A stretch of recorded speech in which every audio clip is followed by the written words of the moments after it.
నమస్తే.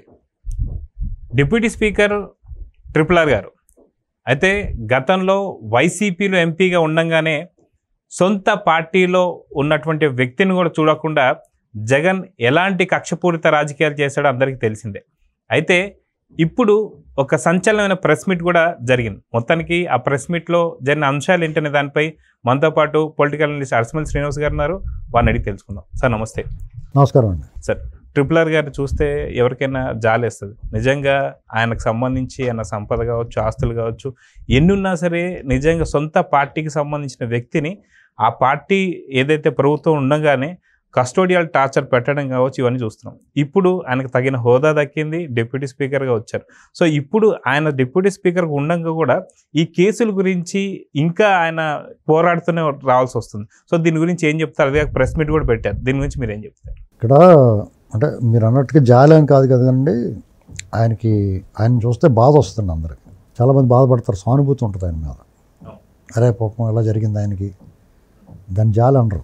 జాలి వేరు, ఇది సానుభూతి, సింపతి, ఇది వేరు. అయితే ఏమవుద్దంటే ఆయన వైసీపీ ఎంపీగా గెలిపొందిన తర్వాత జగన్మోహన్ రెడ్డి అధికారంలో ఉన్నప్పుడు తొలినాళ్లలోనే అతను అవకతవక నిర్ణయాలు, ఇసుక మద్యం పాలసీ, వీటి మీద ఆయన సూచనలు సలహాలు ఇచ్చాడు. అంటే మనం ఒకసారి పునశ్చరణ చేసుకోవాలి. ఆ సింహావలోకనం, గతంలో మనం ఏం మాట్లాడామో, ఏం జరిగింది అనేటువంటి ఒకసారి చెప్పకపోతే మళ్ళీ చెప్పుకుంటూ ఉండాలి జగన్ అరాచకాలు, దురాఘాతాలు. దాన్ని వాళ్ళు సూచనలు, సలహాలని స్వీకరించాలి. మంచి ఉంటే తీసుకోవాలి, చెడు ఉంటే ఇగ్నోర్ చేయాలి. అంతేగాని వాళ్ళు తిరిగి ఎదురుదాడి మొదలుపెట్టారు. ఎవరు ఎదురుదాడి మొదలుపెట్టారు? ఈయన ఎంపీగా పోటీ చేస్తే, ఎంపీగా పోటీ చేసిన వాడి దగ్గర ఎమ్మెల్యేలు ఎంతో కొంతలో అవుతారు కదా మూటలో. అది జగమెరిగిన సత్యం, ఓపెన్ సీక్రెట్. వాళ్ళు కూడా ఇతను మాట్లాడితే ఈయన గుళ్ళు మండి, నువ్వు అంతొబ్బి ఎంతొబ్బి, అలాగే మాట పెరిగింది. నీటికి నాచు తెగులు, నోటికి మాట తెగులు అంటారు. అలాగా మాట పెరిగిన తర్వాత ఇంక నువ్వు పచ్చి బూతులు లంఘించుకున్నారు. జగన్ ఏదైనా అంటే వాళ్ళు పిల్ల పిశాచాల్లాగా పడిపోయేవారు. మీకు మమ్మీ 2 సినిమా చూసారా? మమ్మీ సినిమా, అందులోని క్లియర్ మంట వచ్చి మీద పడిపోతూ ఉంటాయి మీకు ఒక చోటకి వెళ్ళినప్పుడు. ఏంటండి అలా అంత రాక్షసుల్లాగా ఉండేవారు వాళ్ళు. అసలు చాలా దారుణం అన్నమాట. దాన్ని ఈయన చాలా విజయవంతంగా ఎదుర్కొన్నాడు.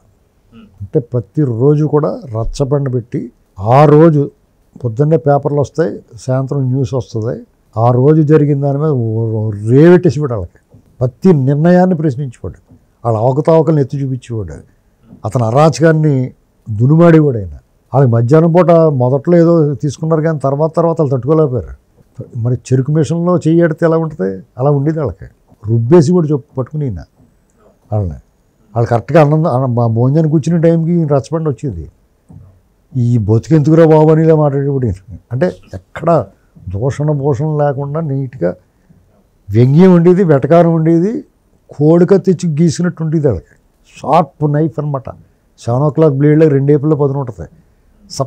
సప్పని కొత్త కుట్లు వేసుకోవడం కూడా ఉండదు దానికి. బ్లేడ్తో కొత్త కుట్లు వేయలేరు మీరు, తెలుసా మీకు? అలాంటి పరిస్థితి. ఇలాంటి పరిస్థితుల్లో ఇంక ఈ దాంతోపాటు పుణ్యమే కారం చెల్లినట్టు ఈయన బెయిల్ రద్దు పిటిషన్ కూడా వేసాడు ఆయనకి, జగన్మోహన్ రెడ్డికి. వాళ్ళు అంతకు మించి ఈయన మీద 100 కేసులు పెట్టేసి ఈ నియోజకవర్గానికి రాకుండా చేసేసారు. రాజద్రోహం కేసు పెట్టేసి ఈయన్ని కిడ్నాప్ చేశారు. ఒక రకంగా చెప్పాలంటే ఎత్తుకెళ్ళిపోయి కొట్టి చంపేయడానికి చూశారు. మనుషుల్ని పెట్టి ప్రైవేటు వ్యక్తులను కూడా పిలిపించి కొట్టేయటమే కాకుండా ఒకడు బాగా లావుగా ఎద్దులా బలిసిన ఆవిడని తీసుకొచ్చి కూర్చోబెట్టారు. 130-140 కేజీలు ఉన్నవాడిని. నేను ముఖం కూడా ఎంత ఉందాడు చూసారా మీరు? టీవీలో చూస్తున్నాం కదా, తులసిబాబు. అప్పుడు తెల్ల పేరు అదేని. కూర్చోబెట్టండి, చంపి మీద కూర్చుంటే చచ్చిపోతాడు కదా, మన ఊపిరాడకుండా చచ్చిపోతారు కదా. ఆ మంచం కట్టి ఇరిగిపోయిందంట. ఈ లోపల ఒక డాక్టర్ని రెడీ చేస్తారు అక్కడ. కలెక్టర్ గారు రాసే లెటర్, అది మొన్న కూడా లెటర్ రిలీజ్ చేసాడు. అది అంటే మంచి సాయంత్రానికి ఓ పేషెంట్ వస్తాడో నువ్వు రెడీగా ఉండాలని వాడికి ఎవడు చెప్పాడు? ఆ కలెక్టర్కి, ఐఏఎస్ ఆఫీసర్కి ఎవడు చెప్పాడండి? అంటే ఒక పేషెంట్ వస్తాడు, నువ్వు నువ్వు వీరబ్రహ్మం గారువా అంటే నువ్వు ముందే ప్రిపేర్ చేస్తారన్నమాట. ఈ మీద కూర్చుంటాడు వీడు దున్నపోతూ, ఈయనకేమో కుట్లు కట్టి ఇడిపోయి, లేకపోతే ఊపిరాడక హార్ట్ అటాక్ లాంటిది వచ్చేస్తే మా ముక్కు నోరు చెక్కాయిట్ మూసేసి చచ్చిపోవడం చెప్పేసి హార్ట్ ఫెయిల్ అయిపోయిందంటే సర్టిఫికేట్ ఇచ్చేస్తాను అన్నమాట. ఆ ప్రభావతి జీజీహెచ్ ఆవిడ కూడా ఒక మహిళ అయి ఉండి కనీసం మానవత్వం ఉంటుంది మహిళకి. మిగతా మగాళ్ళ కంటే కూడా కొంచెం జాలి దయ ఉంటుంది. మనం కొంచెం కర్కశంగా వ్యవహరించిన మగాళ్ళు, ఆడవాళ్ళు ఏంటంటే కొంచెం మన మీద కొంచెం ఎంత క్రూరత్వం ఉన్నా, ఎంత క్రూర స్వభావం ఉన్నా కానీ ఎంతో కొంత జాలి దయ ఉంటుంది. అది ఏమీ లేకుండా ఈయనకి టెస్ట్ చేసి అబ్బాయి ఈయనకేం జరగలేదు, ఎవడో కొట్టలేదు, ఇదంతా చర్మరోగం, అది మచ్చలు గిచ్చలు అని చెప్పేసి ఇప్పుడు పరారిలో ఉంది. సబ్ జైలుకి వెళ్తే సబ్ జైల్లో అక్కడ పురమాయించారు వాళ్ళని లేపేయడానికి. ఆడికి చెక్ బౌన్స్ కేసు వేసి అందులో పెట్టారండి. ఈయన అక్కడ ఇదంతా పెద్ద స్క్రిప్ట్ స్కెచ్. సీతారామాంజనేయులు, సునీల్ కుమార్, విజయపాల్ ఇలాంటి వాళ్ళు, ఇంకా మిగతా సిబ్బంది. అసలు వీళ్ళు సినిమాల్లో కూడా ఉండదులాగా.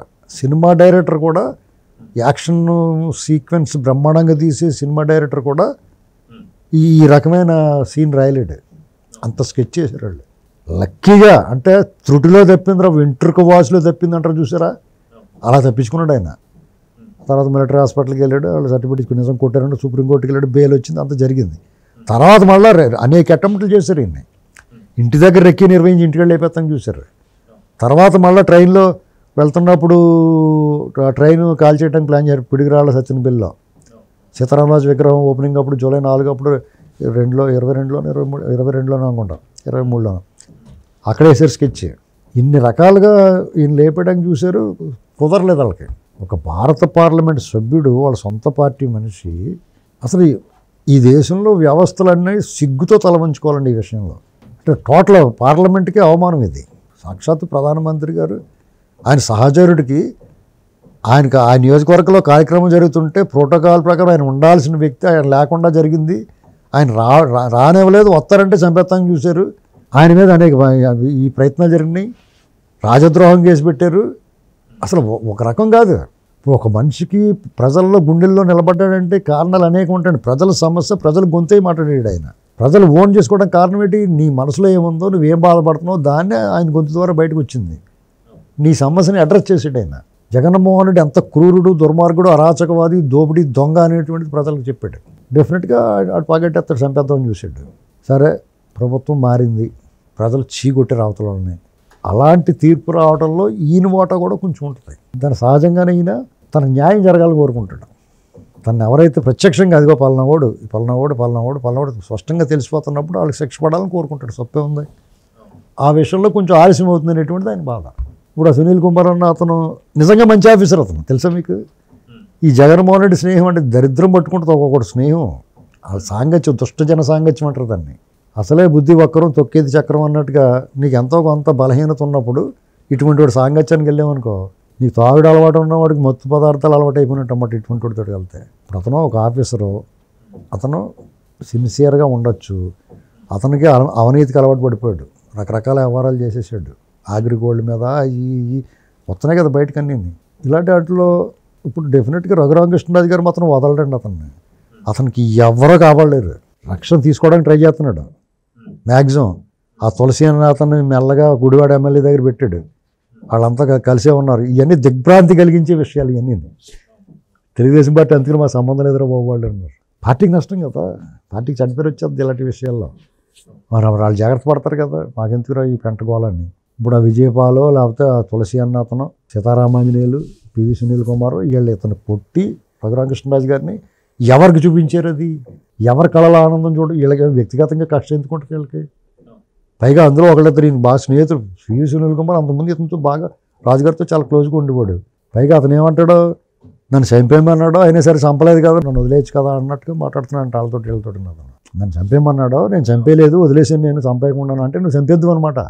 చాలా దారుణం కదండి ఇది. ఇప్పుడు చట్టము, న్యాయము, ధర్మం ఇవన్నీ మాట్లాడి వాళ్ళు అందరూ ఇప్పుడు ఒకసారి తొడుగుకోవాలి జాగ్రత్తగా. ఈ దేశంలో ఉన్నామా మనం? భారతదేశంలో ఉన్నామా? ఆంధ్రప్రదేశ్లో ప్రజాస్వామ్య సర్వసత్తాక గణతంత్ర ప్రజాస్వామ్య దేశంలో ఉన్నామా? లేకపోతే ఎక్కడన్నా ఒక ఆటవిక రాజ్యంలో ఉన్నామా?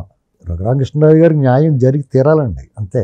ఈ సునీల్ కుమారు, సీతారామాంజనేయులు అందరూ బిహైండ్ ది బార్స్ కటకటాల వెనక ఉండి తీరాల్సిందే. అలాగే జరగకపోతే ఇప్పుడున్న మంచి ప్రభుత్వానికి చెడ్డ పేరు వస్తుంది. వీళ్ళు తప్పు చేయకుండా వాళ్ళు చేసిన పెంట ఆ దరిద్రం వీళ్ళకి అంటుకుంటుంది, ఆ మసి వీళ్ళకి అంటుకుంటుంది. చూసారా, తప్పు వాళ్ళు చేశారు, వాళ్ళు చంపేద్దాం అనుకున్నారు, వాళ్ళు తన వ్యక్తిగత కక్ష తీర్చుకున్నాడు రఘురామకృష్ణరాజు గారు. ఇప్పుడు చెడ్డ పేరు ఎవరికి వస్తుంది? వీళ్ళకి వస్తుంది. తులసిబాబు ఎక్కడున్నాడు? టీడీపీ ఎమ్మెల్యే దగ్గర ఉన్నాడు. ఇప్పుడు వాళ్ళు ఎవరు సమాధానం చెప్పుకోవాల్సి వచ్చింది? టీడీపీ చెప్పుకోవాల్సి వచ్చింది, మా సంబంధం లేదని. ఇప్పుడు శిక్ష పడడం లేట్ అయితే, విచారణ లేట్ అవుతుంది అనుకోండి, ఎవరికి చెడ్డ పేరు వస్తుంది? వీళ్ళు తప్పేమైనా ఉంది అసలు? కానీ వీళ్ళు చెడ్డ పేరు వస్తుంది కదా. అంటే ఇలాంటి వాళ్ళు ఒక్కడు ఉంటే చాలు, ఒక్క ఉప్పు కళ్ళు ఉంటే కడివెడి పాలు విరిగిపోతాయి. మంచినీటి బావులో చెంబుడి విషం కలిపితే మొత్తం విషపూరితం అయిపోద్ది. నేను అంతనే చెప్తున్నాను, జగన్ కానీ వాళ్ళ గ్యాంగ్ కానీ ఇటువంటి మనుషుల్ని కానీ మనం దూరంగా పెట్టాలి. అసలు వీళ్ళతో ఎప్పుడూ కలవకూడదు. వాళ్ళు ఎదురుపడితే మనం కళ్ళు మూసేసుకోవాలి. వాళ్ళు ఎదురుపడ్డారు, సడన్గా ఎదురుపడిపోతారు కదా ఎప్పుడన్నా.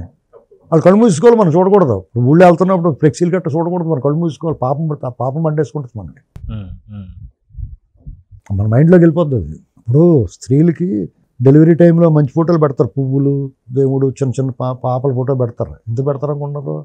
ఆ మైండ్లోకి కొంచెం పీస్ ఆఫ్ మైండ్, మంచిగా దాన్ని ఏంటంటారంటే ఫీల్ గుడ్ ఉండాలని. ఈ జగన్మోహన్ గట్ట పెట్టారు, ఇంకో అష్టావకరులు పెట్టేస్తారు. అది చూద్దాం సార్. ఖచ్చితంగా త్వరితగతిన త్రిపుల గారి కేసు సాల్వ్ అవ్వాలని చెప్పి తగు న్యాయం జరగాలని అయితే కోరుకుందాం. నమస్తే. నమస్తే.